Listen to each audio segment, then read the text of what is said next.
Om Yogena Chittasya Padena Vacham Malam Sharirasya Chavadyakena Yopakarottam Pravaram Muninam Patanjalim Pranjaliranatosmi.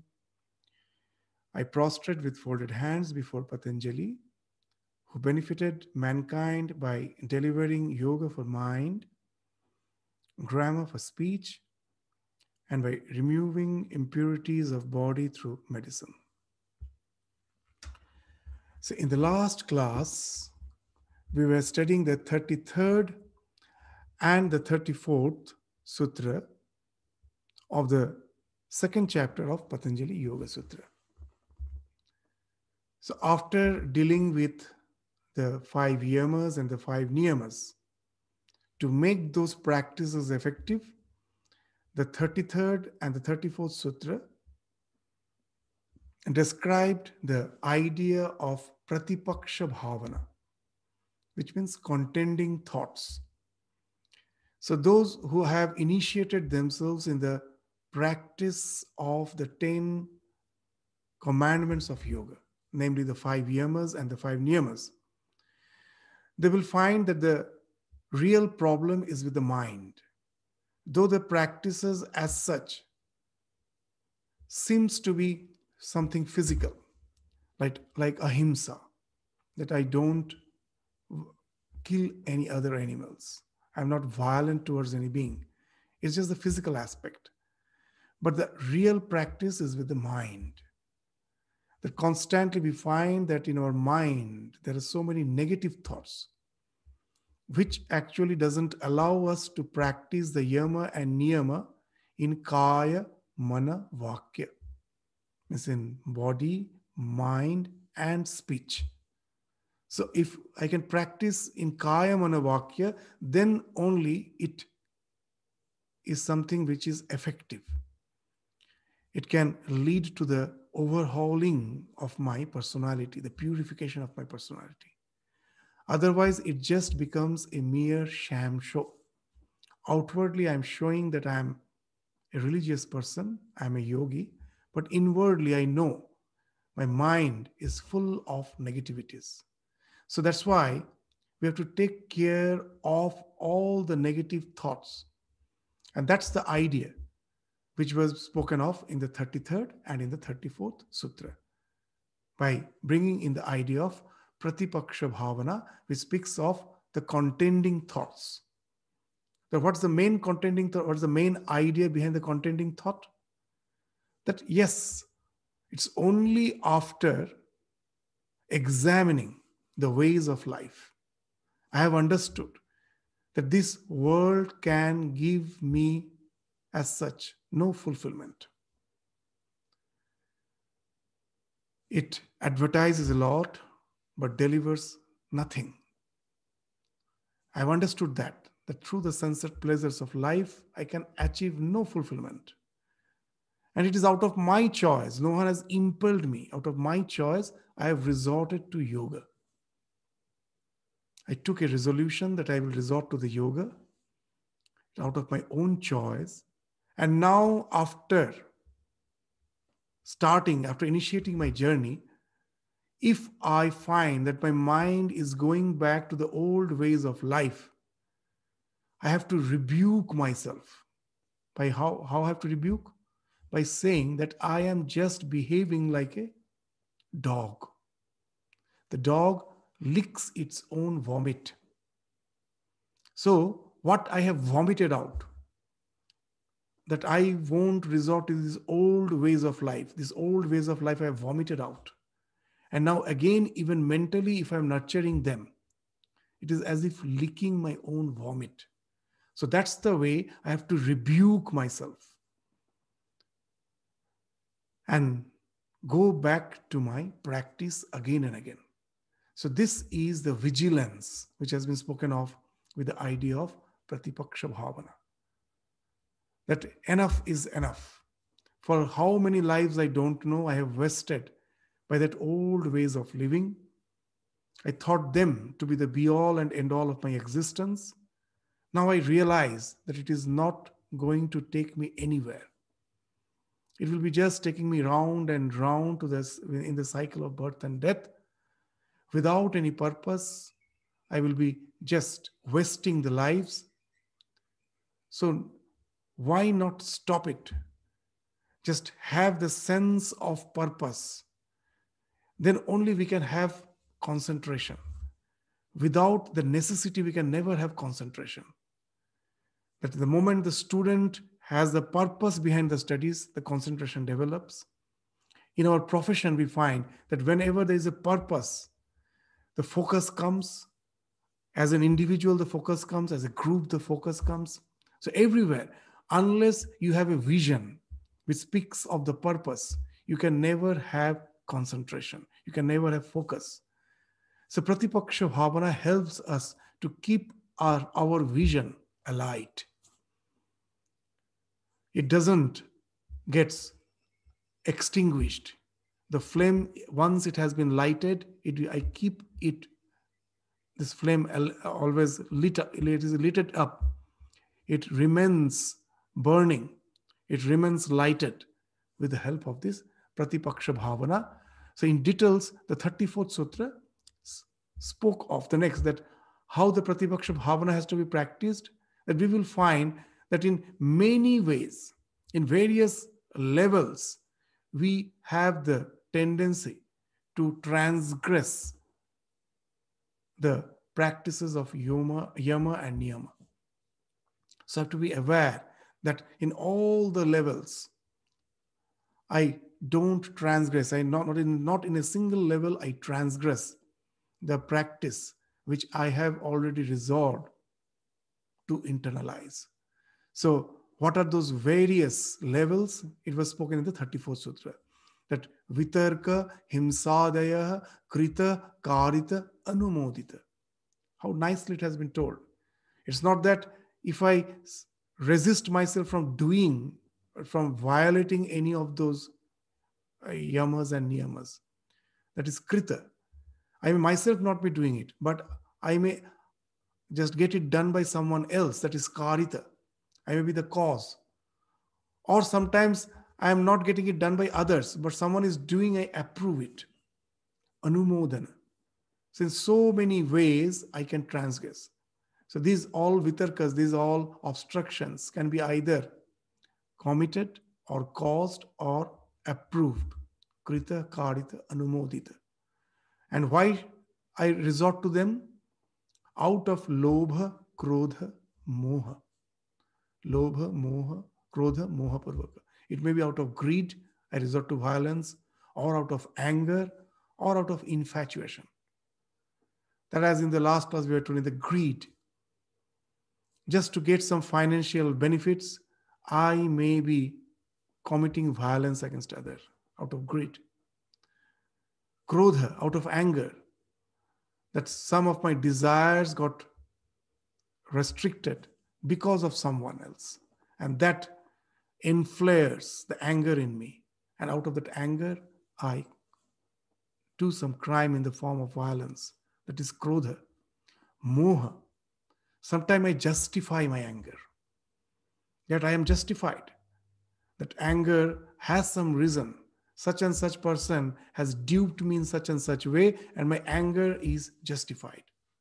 So that is infatuation. As Swami used to say, anger is never justified. Never try to justify your anger and say that out of that, the violence which has came has some purpose. As I'm a yogi, I can never justify the anger.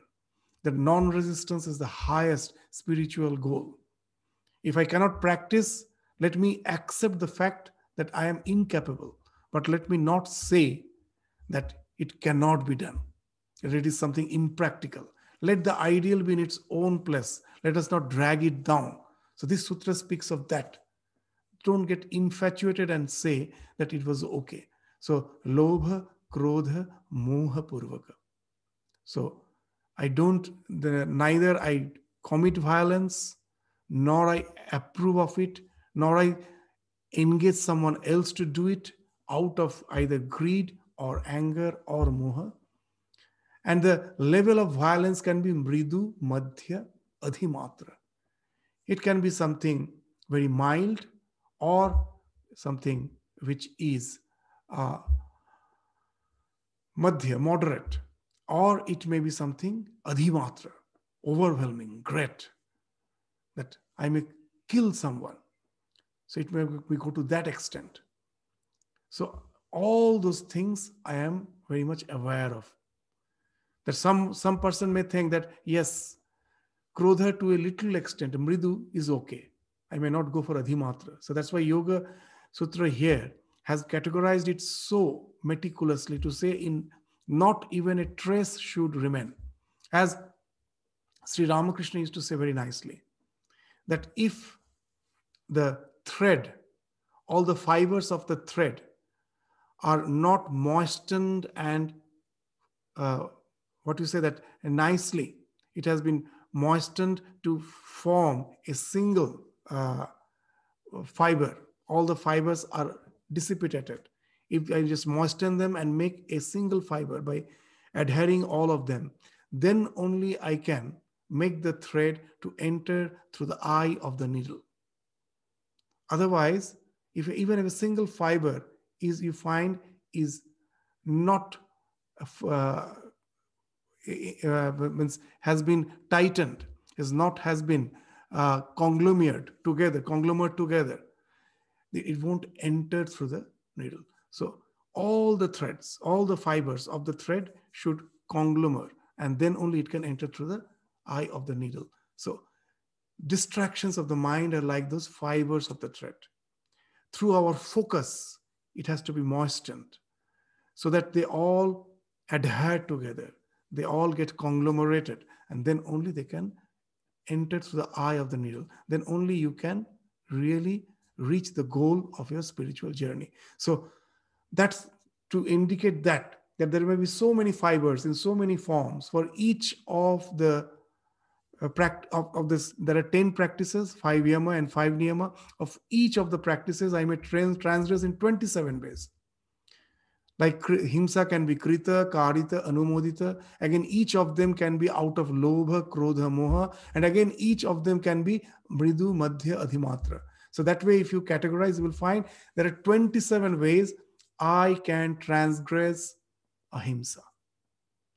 And it holds good for all the other 9 practices. So there will be 270 ways of transgression. So yoga here, by describing it in such details, is actually indicating that not even a single fiber should be left out from being conglomerate. Then you know that even you have to great extent taken care of conglomerating all the fiber. Even if one fiber remains, it won't enter the needle, eye of the needle. So you have to be very cautious, meticulous, and that's why that this proverb in English is so appropriate for this understanding this sutra, that the price of purity is vigilance. We have to be very vigilant with our own mind. That vigilance should become a spontaneous habit of our mind. That at the beginning, most probably, I have to again and again make my mind vigilant with my willpower by bringing back the focus again and again to my mind. But it should become a habit. Whatever I may be doing, a part of my mind will be always there as a gatekeeper to decide what should I allow. That gatekeeper is there to just discriminate the entrance, that all are not allowed. Suppose it's your parliament house, that only those who are part of that body, maybe there is a legislative assembly members, or it may be the one who is working there holding some office and working there. It's all those persons who are allowed, not all. So like that, the mind should have that gatekeeper, always vigilant to discriminate that what type of thoughts which are positive that are allowed, others need not be allowed. So that's what is the role of this pratipaksha bhavana in our spiritual life. So now you will find from this discussion that it actually speaks of the training of the mind, that all the practices, though have a physical aspect, but it actually speaks of the training of the mind. So all the practices actually should take us to certain extent to the highest rung of spirituality, that is samadhi. Means my practice of, say, ahimsa. I take the idea that I in no way am going to harm others. I, by resorting to yoga, have uh, given abhaya, that's the abhaya dana, that I have assured this total non-violence from my side to the entire creation, that I've assured the security to the entire creation. And this is not just a mere word. I have to meditate, contemplate, and this should become a thought wave in my mind, a spontaneous thought wave. Just this thought should take you to the dhyana, dharana, dhyana, samadhi. For each of this practice, they should be cultured in our mind that way. Then only those practices can really become effective. And whether they have really become effective, we can ourselves find out. Not ourselves, even others can find out. Because each of the practices is going to bring out, is going to yield some palpable results. So what are the palpable results that ensues from the effective practice of each of the yamas and the niyamas, all the 10 practices, that will be enunciated by the yoga in the succeeding sutras, which we will take up one by one in today's discussion. So in the 35th sutra, first is if you get established in ahimsa. So what's the result? It is a palpable result that I am established in ahimsa, non-violence. What's the palpable result that will be visible? Ahimsa pratisthayam tat sannidhau vaira tyaga. So that is the 35th sutra. That if one gets established in ahimsa, in non-injury, ahimsa pratisthayam. Pratishtha means to get established. One, the yogi who gets established in non-injury. So what's the result that ensues from it? Tat sannidhau, in his presence. What to speak of him? He has already ceased to be hostile. But in his presence, even a tiger cannot be hostile. No other creature can be hostile in his presence. You may say, the tiger cannot live without killing. Yes, it has to kill. But as long as it is in its presence, it will find that almost some program has been disabled. In his vicinity, ahimsa is something like that, like a mobile jammer. In the Belur Math shrine, when the moment you enter Belur Math, the main temple, at the time of evening arati, though the notice is there, everywhere the notice is there, please keep your mobiles off. But sometimes people forget, and suddenly during the arati, that the ringtone will just play, and that really is a big distraction. Such a serene, somber atmosphere, and suddenly the ring. So to ensure that no mobile is active when this Vesper service is going on, there is a mobile jammer. In many other places it is there. So even if you have forgotten, know it for certain, there is no signal. All the mobiles gets deactivated. So we find that there's in specific locations that the mobile jammer is what it's doing. It is disabling the mobile signals.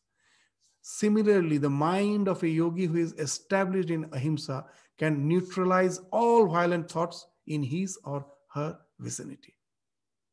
It's not something which is we are speaking means is out of imagination. There are such instances, many such instances. We will find in not only in what you will say, that even in our tradition, in any tradition you go, that in presence of the yogi, there cannot be any violence. There are Innumerable examples. And you may say that why then that I am as such ahimsa, that I never harm others, but it never happens with me. Know it for certain that yes, though we may feel that I as such don't harm others, but I have not taken care of this practice of ahimsa to that utmost level where even the little seed of hinsa is not there in my mind. How to understand that? That if someone is on the verge of killing me, I will find somehow I am repelling back. But for one who is established in that practice, how he gets established? Because of his disidentification.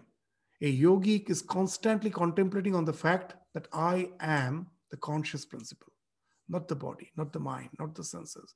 And this practice has become so effective that the stimuli response conditioning has started breaking off. For me now, if someone pinches me, I even won't have to decide.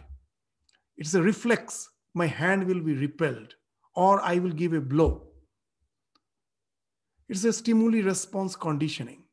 For such a person, the stimuli response conditioning has collapsed. It has broken. It's no more there. You may say, is it possible? Yes, it is possible. In the life of Ramakrishna, we will find that when Naren kept a coin under the bed, he was hidden a coin under the mattress of Sri Ramakrishna to testify the fact that Sri Ramakrishna can never bear the touch of metal.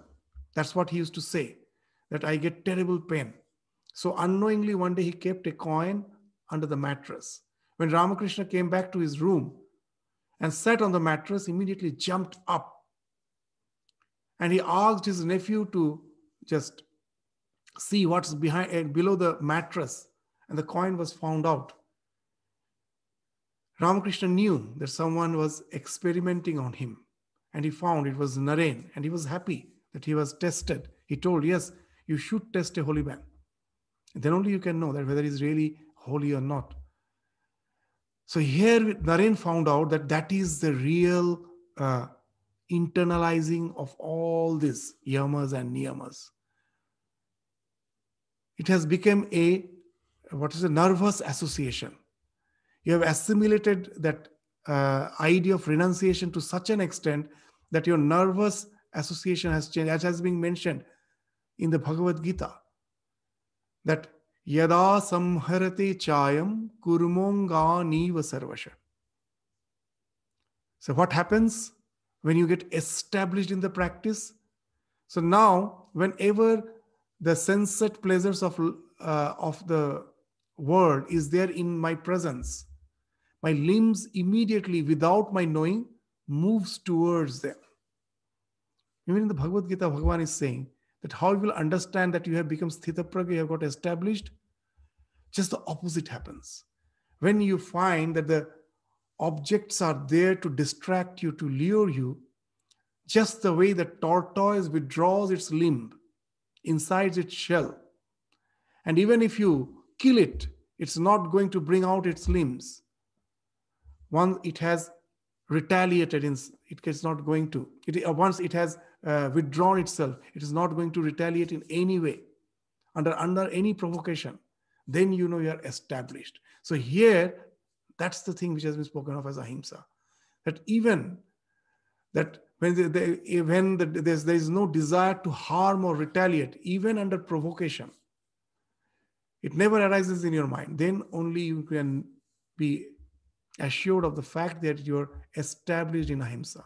And when such a thing has happened, then your mind has become extremely powerful. Know it for certain, our minds are not segregated, as we have mentioned again and again in our previous classes. There is only one mind.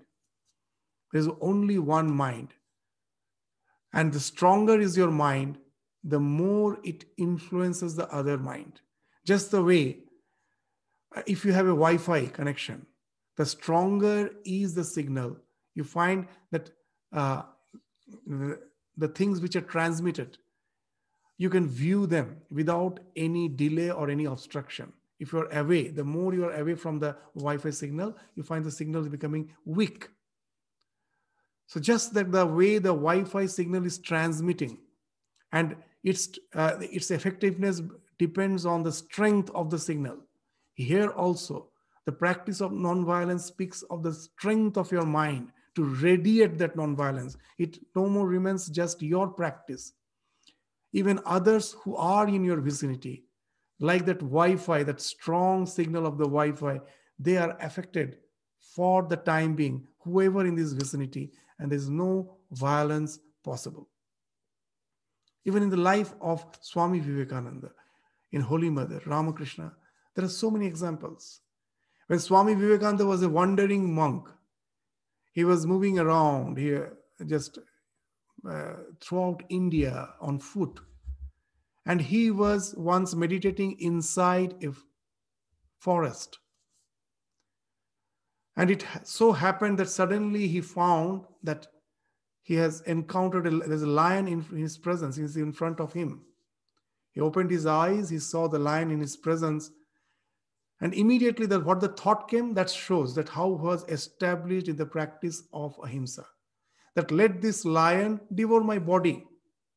At least it will appease its hunger. Otherwise, this body has no purpose. Let it go. Because his purpose of life has been served. He has realized the ultimate truth. Whether the body remains or not, he has no hankering for it. As Sri Ramakrishna used to say, that we do have to take care of the body. Ramakrishna's examples are wonderful. How long? Till the spiritual truths gets crystallized. He used to give a very nice example. That in Ayurveda, there is a medicine which is called Makaradhvaja. It's a very strong, medicine which revitalizes us, which helps in vitalizing. A person who is weak, it vitalizes him. It can help you to get rid of many so-called diseases. So it's a very effective medicine, Makaradhvaja. But to prepare it, you have to crystallize many as such, these these herbs, these concoctions of the concoctions of the herbs. There's all the liquids, diluted herbs, all have to be poured inside the bottle, and this liquid, you have to give some time. It needs time to get crystallized. So you have to keep the bottle without disturbing it. It will get crystallized. All those liquids will get crystallized to form a strong solid. Now that medicine is that strong solid. When you have poured in the bottle, as they were liquid, it was easy to pour. Now you cannot bring it out. The only way to bring out the medicine, now you have to break the bottle. So Sri Ramakrishna used to say very nicely that once the Makaradhvaja has crystallized, there is no need of that bottle. It has to be broken. So we have to take care of the body as long as we have not reached the spiritual illumination. After that, it has no purpose. All this, our efforts to keep the body, free from disease, healthy, the only purpose is for the spiritual realization. Once it is done, it has no purpose. There is no such attachment for the body, for such a soul. And that's what we find. Swamiji's, what is the thought came? He was totally effortless. Just simply relaxing there, he thought, let this lion devour my body. At least it will appease its hunger. And Swamiji was waiting for the lion to pounce on him, but he found after some time, the lion just simply turned around and moved away. It's in the life of Swamiji, if you read, you will find these incidences are there. Not only that, in the West, once he was having a stroll down the road along with the other devotees. And there were some lady devotees. And suddenly from nowhere, a bull came chasing. A very powerful bull came chasing. And Swami Vivekananda, who was behind, he just rushed and pushed the other devotees behind him, so that if the bull chases, it will strike him. And Swami, when he was waiting for the bull to chase him, what the thought came? That's very interesting. That he was just calculating how far it will throw him. So that's what is mentioned, that he was just waiting to see that how far. He was just calculating as how far it will throw. There was no as such sense of enmity towards the bull or sense of saving himself. He saved others and was just waiting, and he found that what happened? The bull stopped, stared at him, turned around and leaves. So we find this type of practice, there's the one who gets established in the practice of non-violence. Almost it becomes impossible for any violence to happen in his presence. We know in the life of Holy Mother that she had some unconditional love. And you will know this love can dissolve all the evil propensities in others. Holy Mother even used to, the Amzad who came from the neighboring village, they were known for their notorious, they were the notorious robbers. And Holy Mother even showered his love unconditionally to Amzad. So many have questioned that why Holy Mother should allow Amzad to come to her vicinity, because he can prove to be very dangerous. When again and again it was insisted, Holy Mother pointed out a very interesting thing. She herself pointed out. What? That have you noticed that in and around Jairambati, that village, there is no incidence of theft or robbery. It was very common in villages a bit far off, but near Jairambati, in Jairambati and the surrounding villages, there was no robbery, no theft. Holy Mother indicated that to say that love dissolves the evil propensities. Unconditionally, she used to love, that shower the love. And Amzad, who himself admitted in front of Holy Mother, once Holy Mother asked, for such a long time you didn't come, what's the matter? Just simply, casually, Amzad told that that for such and I got caught in some miscreant activities, some misdeeds, for some stealing, and I was in jail for 6 months. And Holy Mother also casually replied, "Oh, acha, that's why you couldn't come." No, she never rebuked, she never advised that you shouldn't do. And she was busy actually to serve Amzad food, prepare some bed for him to sleep. And Amzad also used to be very much relaxed whenever he used to visit Holy Mother. And that unconditional love started changing him. Without a single advice, without a single rebuke or chastisement, the life of Amzad, we find, was started transforming just from this unconditional love. So there is no sense of hatred, enmity in the mind of Holy Mother. And that actually ensures that the other's mind is bound to change. So these are the things we should learn in our life. That's why it is being told again and again. Swamiji is saying, anger is never justified. If we can have that patience to shower our love unconditionally to all, whatever may be the other's attitude or behavior towards me, know it for certain, such practice is not only spiritually beneficial to me, it is spiritually beneficial to others also. In the words of Swami Vivekananda, each of these spiritual practices is Atmana Mokshartham and Jagat Hita. It's not only for my own liberation, it in some way or other is going to do benefit to the entire humankind. So that's what has been indicated in this sutra, in the 35th sutra, Ahimsa Pratisthayam Tatsannidhau Vairatyaga. There cannot be any violence in his or her vicinity. The yogi who has got established in Ahimsa, he becomes like a mobile jammer, as we were indicating. That no, like this, all the mobiles get deactivated, all violence gets deactivated in the presence of such a yogi. In the olden days, in the forest ashram, in the ashrams used to be in the forest. And there was no need for any protection.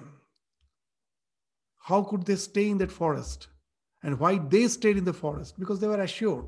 They were so established in their practice that there was no need for any fencing or boundary. They knew for certain that there cannot be any, as such, violence in the vicinity of the ashram. They have created the ashram. Their practice has created that invisible fence which no one can uh, trespass. No one can trespass. So that's what is happens when you get established in the practice of ahimsa. So now you will understand that not a single of this practice actually speaks of the mere physical practice by which we are in generally satisfied. We say, oh, I am ahimsa. I don't kill any other animals. I have a pure vegan diet. So I'm established in ahimsa. So know it for certain, it is not that physical. It's good that we are vegetarian or vegan, whatever it is. But the practice doesn't end there. We have to overhaul our personality in such a way that there shouldn't be any trace of violence in our mind. It should be totally uprooted, cleansed off. And when you know you're established, when you find that there is no violence in your vicinity. So that has been indicated in the 35th Sutra. So let us go to the 36th Sutra. That if you get established in truth, satya, then what's the result? In kaya, mana, vakya, you have practiced truth. That even if my life is in danger, I have not deviated from truth. What happens in your life if you ask a small child? No one says, I want to be untruthful. I want to be a bad person. Everyone says, I want to resort to goodness, resort to truthfulness. But what happens as we grow up? We find that somehow we have started compromising with the truth. Why it happens? Because we lack in that moral strength. And our consciousness, our conscience gets curved, gets a lot of deviation. Just the way the river has a lot of curves on its way from the mountain top to the ocean. Why the river is not straight, it never flows straight. You will find there are various bends in the river. So when the river is coming down from the mountain, it follows the line of the course of least resistance. It is coming down, the water is coming down, and it finds a rocky terrain. What will happen? The water will immediately bend towards the course where the resistance is least. And that's how it gets so many curves, so many bends. If the flow was strong like Amazon, even the delta cannot form. Even when it has entered the ocean, you can see the Amazon rivers, the flow of the Amazon river for kilometers inside the ocean. It is so strong. And that's why there is no delta in Amazon. It comes straight out into the ocean without any bend. But the other rivers you find, there are so many bends, deltas have formed. Why? Because the flow is not strong. And that's why it follows the line of least resistance. In our life, as we lack the moral strength, though we have the intention to lead a truthful life, the moment we find a little obstruction, we take the path of least resistance and compromise. At last, we find we have become a bundle of compromises. So the satya, the practice of satya also is something that not that easy. That I am having that strong willpower, that even at the cost of my life, I am not going to deviate from truth. If you get established in truthfulness to its entirety, with that type of strength, which needs even not only the willpower, it needs that vigilance to constantly see your mind that in no way I'm deviating from the truth. So all the practices are actually not sequential. They're simultaneous. That we think first yama has to be practiced, then niyama, then comes asana, then pranayama, then pratyahara, dharana, dhyana, samadhi. No. For each of these yama and niyama practices, we will find all other practices are in some way involved. So they are all simultaneous, they're not sequential. And then only they can be effective. For satya also, it is the same thing. Constantly have to be vigilant. It has to do something with your mind. Pratyahara, again and again, you have to bring back the mind to the practice of satya. I won't allow it to deviate. I make this idea of truthfulness as a strong willpower so that it becomes the dharana, it becomes my dhyana, even when there is no situation to speak the untruth. Just say that most probably uh, tomorrow I have to go to my office, and there we find that as a group, it has been decided that we have to compromise. But today I prepare myself. I'm meditating that whatever may be the situation, I am not going to deviate from truth. Yes, there are persons, many those who cannot. It's okay that many of us cannot, but let us not say that it is not possible, because there are instances people have that courage that at any cost they are not going to compromise with the truth, and for that, it's before the situation they have contemplated on it. They have contemplated on it, and then only they can face the situation. So that this, all the practices are simultaneous. So it has become such a strong mental force. Then only, even in under all tiring situations, you will find that you cannot deviate him from truth. When you can get established in the truth in such an effective manner, how it will find expression? Now, first, it is I who have to follow the truth. And then I will find truth follows me. What it means? You become Satya Sankalpa. That has been mentioned in the 36th Sutra. That whatever, anything comes out of your mind, of your mouth, anything which you wish, that just happens. First you follow the truth, and then truth follows you. You wish anything, that is bound to happen. A holy person, that's why that's in India the concept that I should visit the holy person. Somehow I have to please him by seva or any way, because even a single wish, a single benevolent thought from his mind towards me is going to be effective. That's the thought for hundreds of years we are having. Why? Because once you get established in Satya, Satya Pratisthayam, Kriya Phalam Asrayatyam. That whatever results I am going to have through Kriya, that happens even without that action. That's if such and such a person say, be holy, become a religious person, become holy, you will find a wonderful transformation is happening in that person. Most probably he was a very crude person, a very violent person, where he was full of all negativities, and you will find sudden change is happening. That character is transforming just by the mere wish of a holy person who is established in Satya. So the Satya Pratisthayam Kriya Phalam Asrayatyam. So when truthfulness is achieved, the words of the yogi acquires the power of making them fruitful. So this is the idea of the Satya Sankalpa. So for this, the practice is, in the words of Ramakrishna, Maun O Mukh Ak. At present, if you will find that what we speak sometimes doesn't speaks of our mind.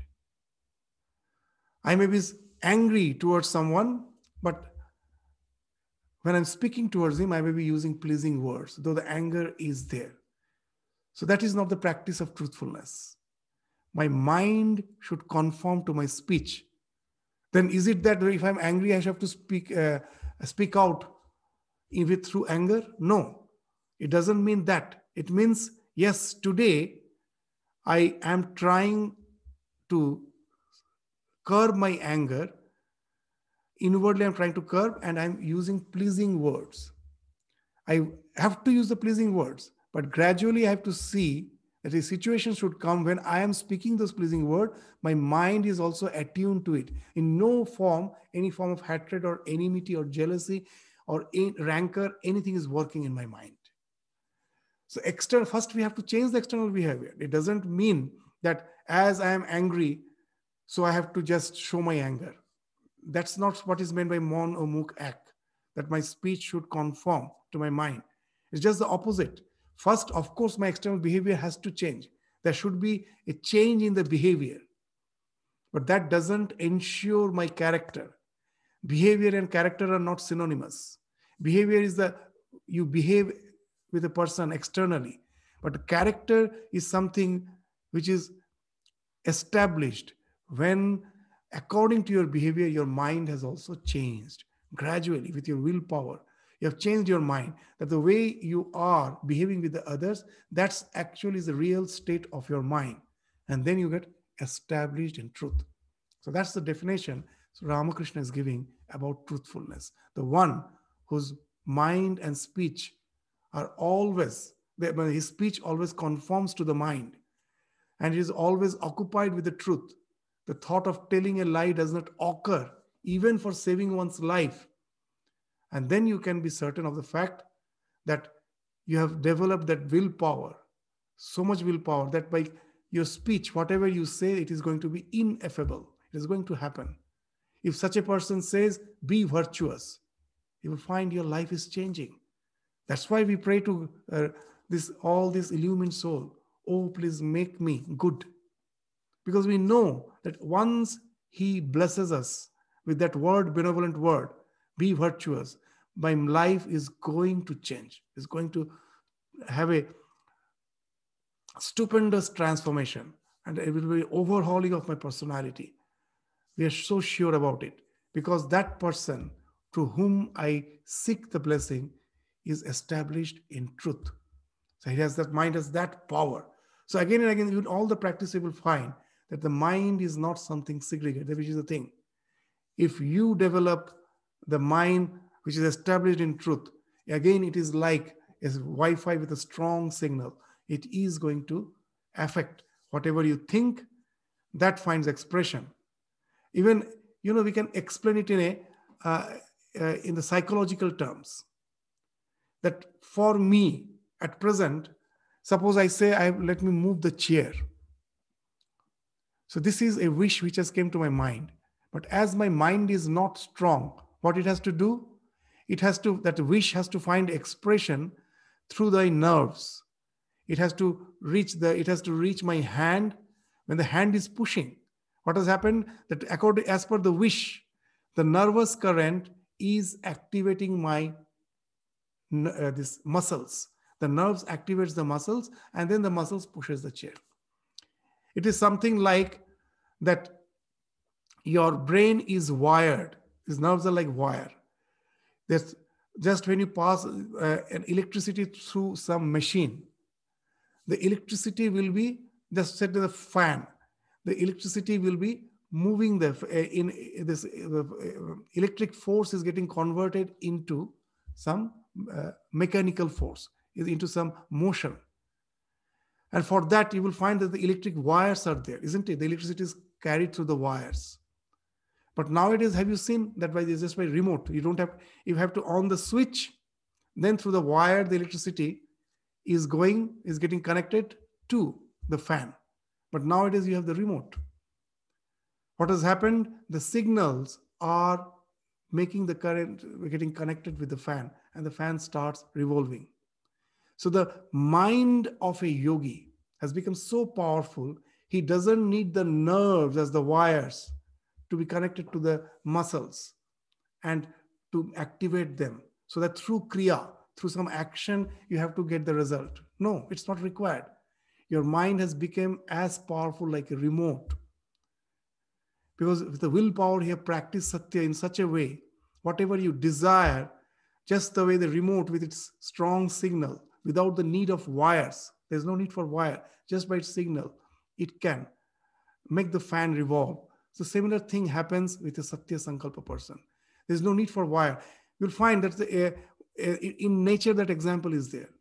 To pass electricity, we have the idea we need wires. But is it true? Even Swami Vivekananda indicated in his lecture that in those days when electricity was yet to be invented, Swamiji is giving a very nice example. Just see in nature, when there is a thunderstorm, when you find there's a what you say that there's a thunder in the sky, and whenever there is the arc is formed, the lightning gets connected to the arc, the lightning arc.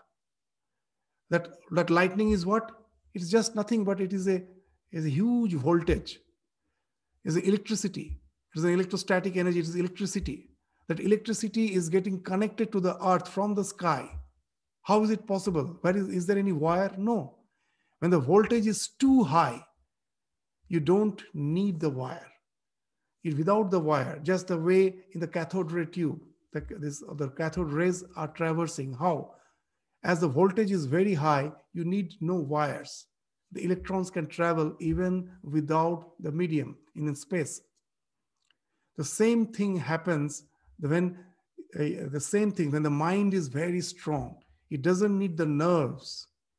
It can seem like a remote. It can become so strong that it can just affect anything in its vicinity. By mere wish, it can make things happen. How it has happened? Again, there is the culture of the mind. It is not mere speaking the truth. It's not just that physical.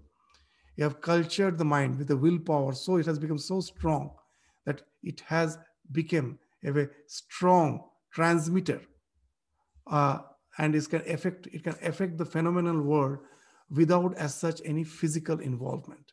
So that's what is meant by Satya Sankalpa. Whatever he wish, that is going to happen.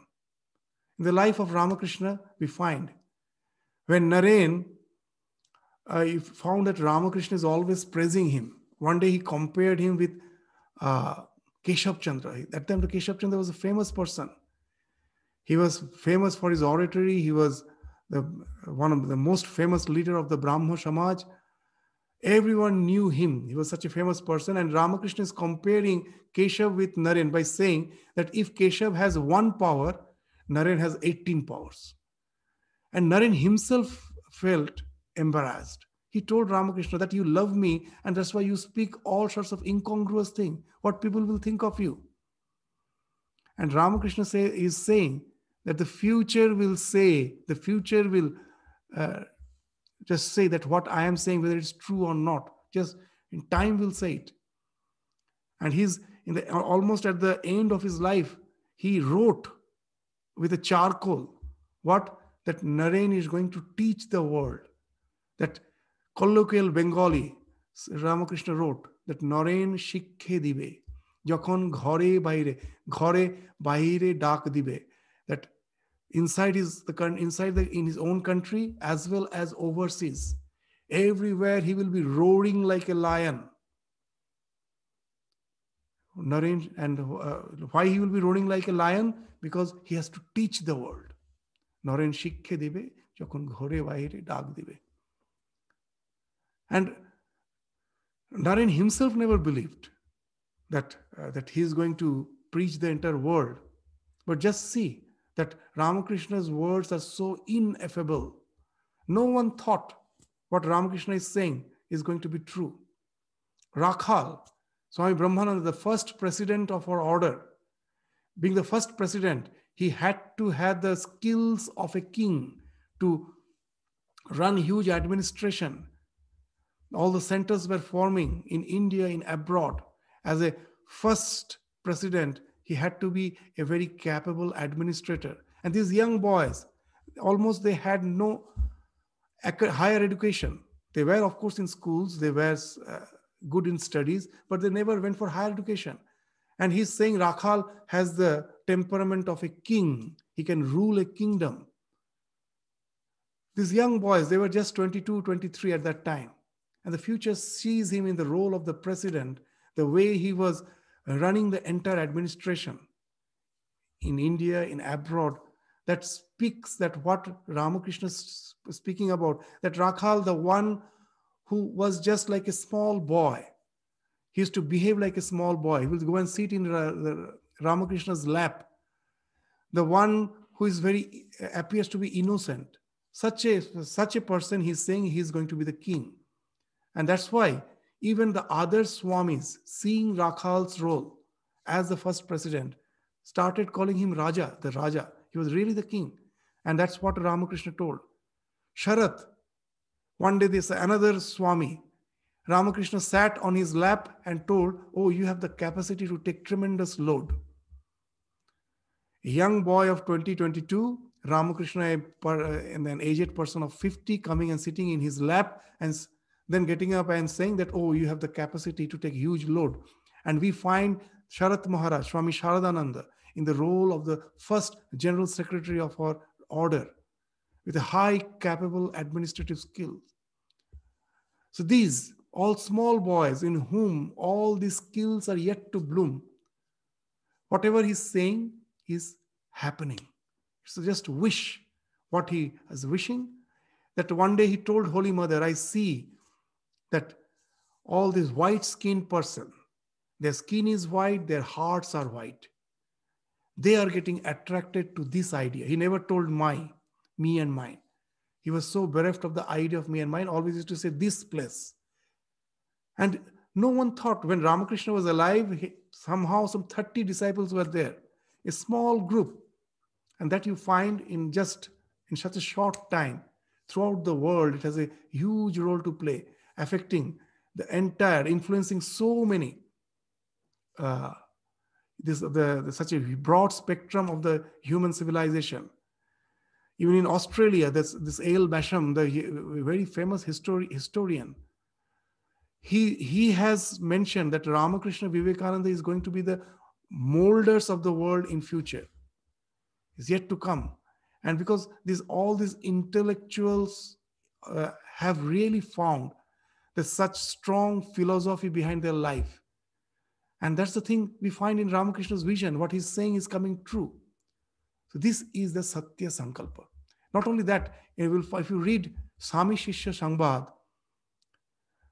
there's Swami Vivekananda's conversation with one of his disciples, Sharat Chandra. Him used to call Bangal. One day, at that time, Belur Math property was very small. And he was strolling by the side of Ganges, Swamiji, along with his disciple. And Swamiji started saying, on the west, we are going to have such quarters. On the east, there will be this center for the Vedic learning. There will be university towards the west, and towards the south there will be this Veda University, and it will expand. Our campus will expand with so many activities. The devotees will be staying on the other side, and all those things he was saying. And Sharat Chandra, after hearing that, told, "Oh, you really have a very vivid imagination." And immediately Swamiji's eyes became red. He was so excited. He told, "You say it's imagination? I see it." And you will be surprised to know whatever he pointed out with the projects, that this such and such project is going to happen in this direction. That's what is happening. In Belur Math, if you go, there's so many, these lands came for our use in ways even Belur Math have never thought 10 years back. They have came and they're being used in such a noble purpose. The university has came there. There are so many apartments coming where the devotees are staying, and everything is changing. And it's not only that, as he has directed. So these are the prophecies which shows that the tremendous willpower being established in truth, whatever they're saying, the truth is just following them. It is not their following truth. The so-called truth, whatever they say, that comes to be true. So that is what has been indicated in this sutra, that Satya Pratisthayam Kriya Phalam Asrayatyam. That whatever is the result of an action you do through action, that happens just by mere wish. So that's what has been indicated in the 36th Sutra. So the 37th Sutra, we will just read it out. We will continue with the discussion again in the next class. Asteya Pratisthayam Sarva Ratna Upasthanam. If one gets established in non-stealing, all wealth, jewels will present themselves. It's not only physical wealth. The biggest power of Ramakrishna is he got so many jewels as his disciples. You show in the entire history that so many, some 16 boys, young boys who dedicated their life in the name of Ramakrishna, each of them are jewels.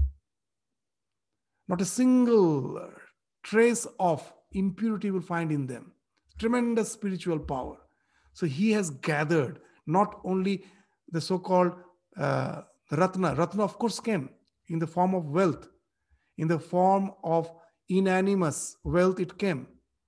There were so many people to sustain him, like Mathur, Balaram, Surendranath. There were so many to sustain him.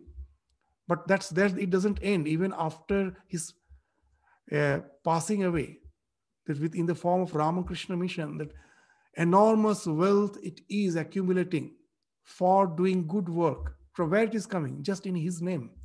Sometimes we say, it is Ramakrishna who do tapasya, and it is we who are as if enjoying that. Means enjoying means not for our own personal purpose, as if it comes.